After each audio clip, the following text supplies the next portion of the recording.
Hey, good morning, everybody. It's Hammer. Today is Wednesday, May 20th, 2026. A little bit of a crummy camera situation today. I left my phone down at the house and I didn't feel like running back to get it before I started. So we're using the webcam camera. However, check out the new cool hat band. Wicked cool. Look, Gator. Got me some Gator. I have to say, it is sweet. It was a little bit more than what I wanted to spend, but I think it looks great on the hat. Still want to give this a little bit more of a curl, bring it up a little bit more, a little bit more my style. I'll reshape it a little bit, but I haven't messed with it yet. So let me know what you think. Anyway, that of course is me. I am Hammer, founder of Hammer Solutions, home of great products such as Originator Success for helping you stay in touch with past clients and real estate agents, be found online, generate reviews. Also, Grab and Go Social for getting business from social media, and Rate Sensei for staying up to date with what's going on with the markets, getting our text alerts, and we'll have some more stuff under that umbrella soon. So remember, you can join me live each and every weekday morning, 9:30 a.m. Eastern time. If you're here this morning, say good morning. Let me know that you're here, and appreciate you being here. If you're watching on the replay, don't forget, give me a hashtag replay in the comments. Feel free to jump forward until you see me start getting to the charts and screens. You don't have to sit through the beginning. However, for people that are joining live, I like to give some time for everybody to get on and for the text alerts to get out there. In fact, speaking about those text alerts, you could sign up for those text reminders at hmmr.io/reminder or use the cool QR code that's on the screen. I send out a text as I'm going live, giving everybody a chance to go ahead and log in and give you the links and make it easy so you don't miss a moment of the show each day. So anyway, hope that is working well for you. Also, I've already sent out today's lock advice email. I'm going to put my screen down a little bit there so you guys can, there you go. So it's not quite like I'm staring up at the, anyway, there we are. So I sent out today's lock advice email. We send that out to your inbox each and every weekday morning. You can sign up for that free, www.ratelockadvice.com. Please feel free, share that online on your socials. And I got to make some stuff to actually give you guys to share things. So that we can get more signups, because it's been stagnant for a while. There's about 13,000 people that get the email each and every day with about a 50% open rate. So I'd like to get that up. Also, don't forget you can sign up for our text alerts at www.raytextalerts.com. And they're $7 a month. You don't have to spend a lot of money to protect your pipeline. So check those out. Once again, those of you jumping on, check out the hat band. This is when I had this hat made. I did not buy a hat band. I've been going around without a hat band for a while, and I wanted to get something what I call exotic, and I think that is pretty damn cool. Let's just take a moment of silence for the Gator who gave their skin for my hat.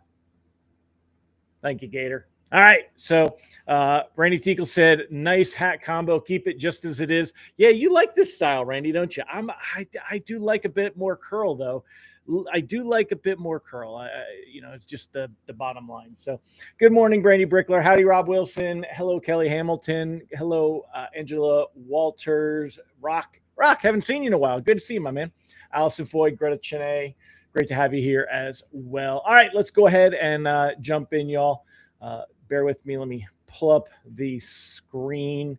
And Ron Siegel said today is National Rescue Dog Day. That's something we can get behind, right? Rescuing a dog. Is it rescue dogs or rescuing a dog? Either way is cool. There's no truth to it being Oil of Olay Day, regardless of what Hammer claims. How do you think I keep this wonderful skin? Which I think now they just call it Olay. I think I'm old when I call it Oil of Olay. But anyway, I'm so tired of hearing about how if you don't use AI, you're going to get left behind. And if you don't use AI, you're going to lose your loans to someone who will. Bullshit. AI has a lot of great tools and uses. There are definitely some LOs and brokers that are jumping into using AI. Guys like Jason Sharon doing a lot of wicked stuff. But does it mean that if you don't do that, that you're going to get your lunch eaten? No. All right. Just again, I remember when the internet was going to wipe out originators because I'm that old. I remember the Dancing Cowboys on YouTube. Dancing Cowboys. Those were the ads. They were all the pop-up ads to get mortgages. Okay. I've been around a long time. I've seen this stuff come and go. Use tools that use AI, but we'll talk about that later. Anyway, you're getting me riled up there, Siegel. Woo! Yeah. All right. Anyway, the The comments between me and Luke are funny. Yeah, we have fun. All right, let's go ahead. Let me share my screen and we'll get to the good stuff. All right, here you go, y'all. Taking a look this morning on where we are at. Hold on, I just got to pull up Presentify. Oops, hold on. There we go. Okay, so let me get to my captions. All right, so taking a look at the technicals, you could see that this morning mortgage-backed securities currently up a whopping 8 basis points for the UMBS 5.5 coupon. That is nothing to get overly excited about because it's just a little bit of a, taking a breath. You could look at 10-year treasury yield, 4.66.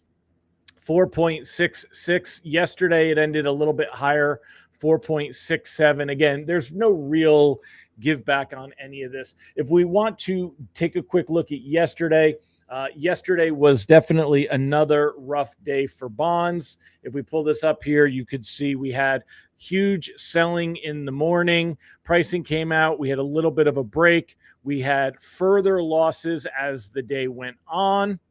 And as the late morning came, we hit our worst levels. We had a bit of recovery through the day, kind of some false hope as we then saw that wash away and ended the day still down, almost down 50 basis points, minus 50 bips on the day. You could see on this side, on the left side of the screen here, you could see just how bad it's gotten. This was last week, right? So we had Monday, Tuesday, Wednesday, Thursday, Friday, and then today, we had Monday, yesterday, Tuesday, today, Wednesday. Why is that candlestick not green? I don't know. We're up 8 basis points, so I would assume it should actually be green. Let me refresh this, see if it greens up there. No, so I guess, why? What did we open? Opened at 99.33, and we're currently at 99.29. So we're actually down a few basis points from when we opened, but we're still above where we were yesterday. So that's why, so it's red because we're down a little bit on the day from where we opened.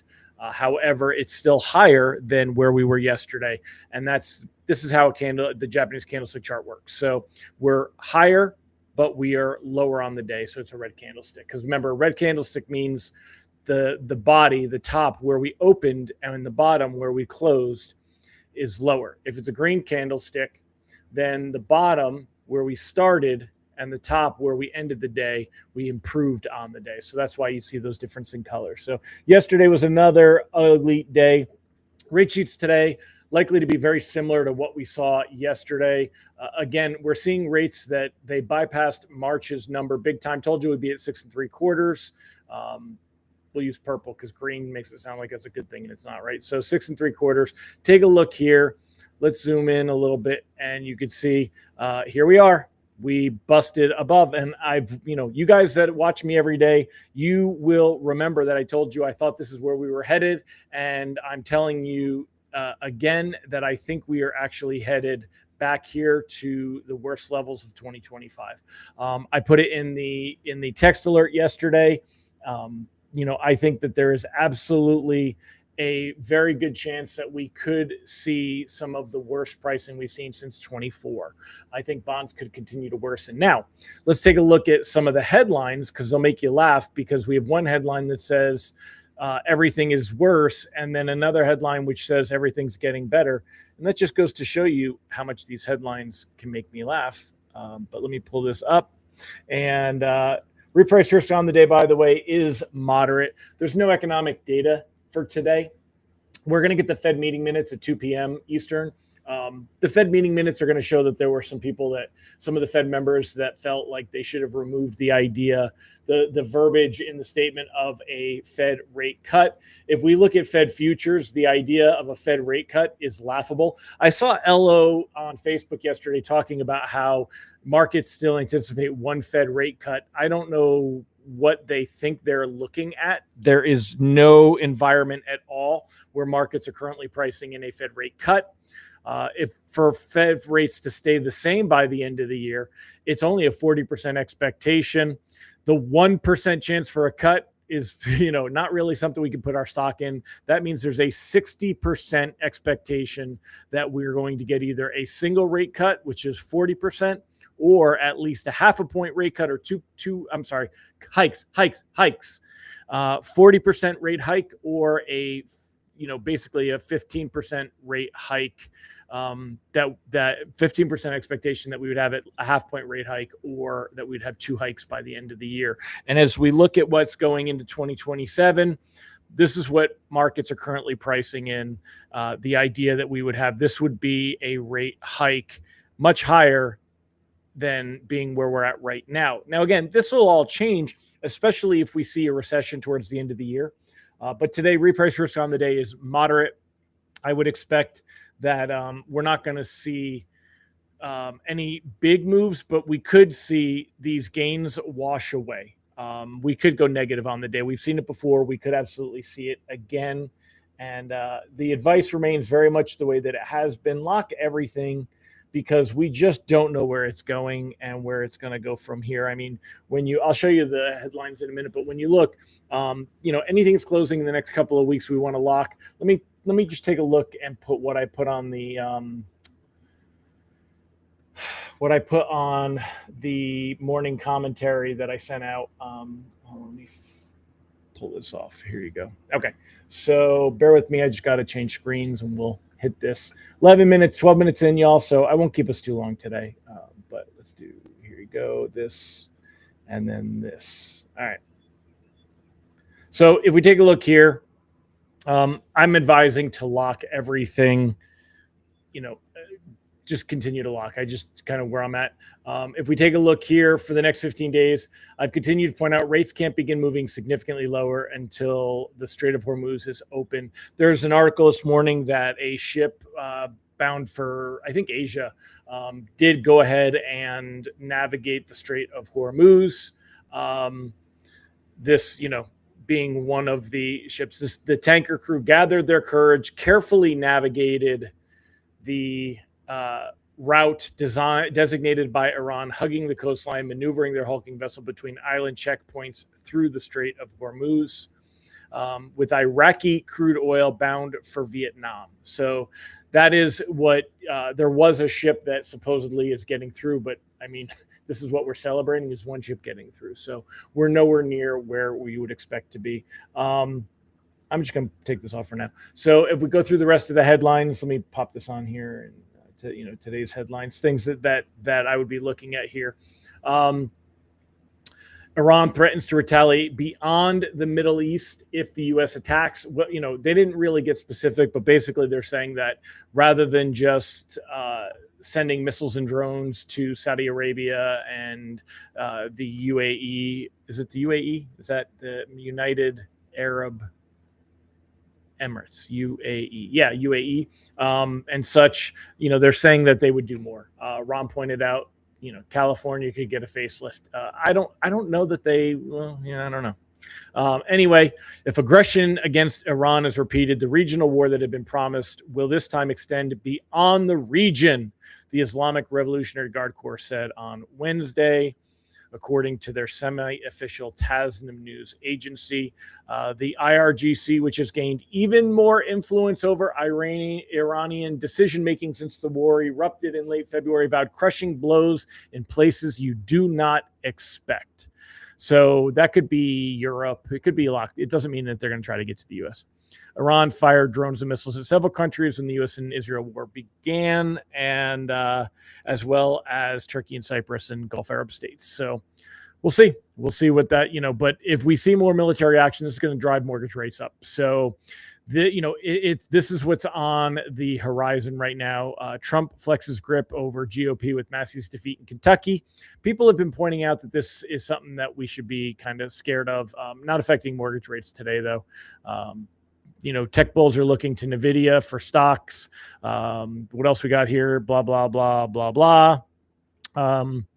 EU finalized the text of its long-delayed U.S. trade deal after months of negotiations. So that's good. But we'll see where that leads us. What else we got going on here? Stock market today, global bond rout eases. And then another article, the global bond rout is accelerating. Here's what to know. So this one was 8 p.m. last night. This one is 9 a.m. this morning. So technically, this is the newer article. And it's just that we're seeing what we're seeing here. You're seeing some slight improvement, some slight easing back. I mean, we went from 4.66 to 4.65. I'm sorry, 4.67 yesterday to 4.65. But this is still the bigger thing. Bond route is accelerating. I think we could continue to see rates move higher, which is why I am suggesting that we are in a locking position. I wanted to ask you guys, what do you think of this article? It talks about parents are buying homes for their kids with strings attached. The least affordable prices in decades have turned a milestone of independence into a family affair. Are you finding this as well? This talks about how Gross, this woman, Jennifer Gross, she needed help to buy the home. Her dad bought it for her. After years of annual moves in search of lower rents, Gross had ended up with a roughly 2-hour round trip. Now, isn't it true, by the way, you guys confirm if I'm right?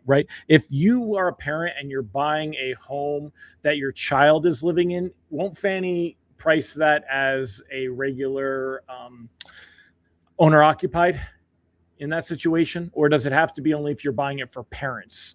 I know if you're buying it for parents, you can get that, but wouldn't it be the same if you're buying it for children? So, I mean, he qualified for a $700,000, his spending limit of $700,000 on one condition: she stay within 2 miles of him. The house they closed on last month was $625,000 with an 8-minute bike ride away. The mortgage is in her father's name. Jennifer pays him $2,200 a month to cover a portion of the payments. The IRS will hate all this because wouldn't he have to technically count that as income? He bought her sister, Jessica Licati, a house nearby a few months earlier, fulfilling their mother's dying wish that the family live close to each other. So Ron said, for kids, it must be only special needs kids. I'll bet you that they found a way to do this. If they're both on the loan, then it's owner occupied, right? Only if the child is disabled, Tammy said. And what kind of crap is that, by the way? I absolutely, is there more risk if you have for your child? Now, I will say that I think that this definitely more of this is what's going to be needed in today's environment to help millennials and Gen Z buy homes. Both of my kids, we did, we bought the houses cash. So we bought their houses and, they may or may not pay us, in case anybody's watching. They may or may not pay us back on that. So we lent them the money to, buy the home, and we just bought the house as cash. And we do family mortgages at a very, but there's rules on that too. The IRS says that if you do a family mortgage, you have to be, there's a rate minimum. You're not allowed to just make up a rate you want. I love when the government interferes with shit that they have no right interfering with. But so anyway, I'm not going to go into too much detail on my situation because the government isn't going to tell me what the hell to do in my life. But I think that as a parent, enabling my kids and helping them, there's a lot of people that throw shade at this. She said, I can save and afford a couch, but I can't afford a house. Buying a home has always been a milestone of financial independence. But, for face value, there's immediate judgment. My dad bought me a house. We need to use money and leverage as parents to help create generational wealth and help our kids get into a better situation. Why would you not do this if you look at the financial picture and everything makes sense? Why would we not be doing that? So anyway, that's my take. Randy Tickle said headlines are clickbait. Holly Johnson, they have to be going to school or disabled, just closed on one and had to provide the college transcripts. Oh, that's a cool caveat. Good to know on that one. A parent can always be a non-occupying cosigner. Yeah, so that's probably what happened in these cases. But again, we don't know what really happened here. But either way, it's more the idea of it and kind of where it is. I'm going to stop sharing here. Let me pull this over here so I can kind of look at it while I'm chatting with you guys. A parent can only Hammer could afford to buy cash in SoCal with a median home price of $1.3 million. Yeah, it is nice to be in North Carolina, Ron, because one home was $400,000, the other was $300,000. More homes going to people with generational wealth. That's what we want. Push out others even more. Limit what's available. Define Tammy, define generational wealth. Remember, I came from nothing and I was broke in '08. So just because I can do something now that gives my kids a leg up, they're who are they pushing out of these $400,000 house, $300,000 house? Who are they pushing out?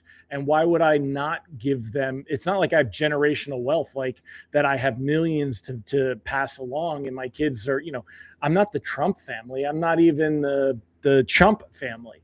I'm just helping my kids get a leg up so that they can get a house in their 20s, start building equity, and get something that they would struggle to get on their own. I don't see anything on that as a problem though. Strings should be attached. There should be a partial lien on the property. 70% of first-time marriages in California end in divorce.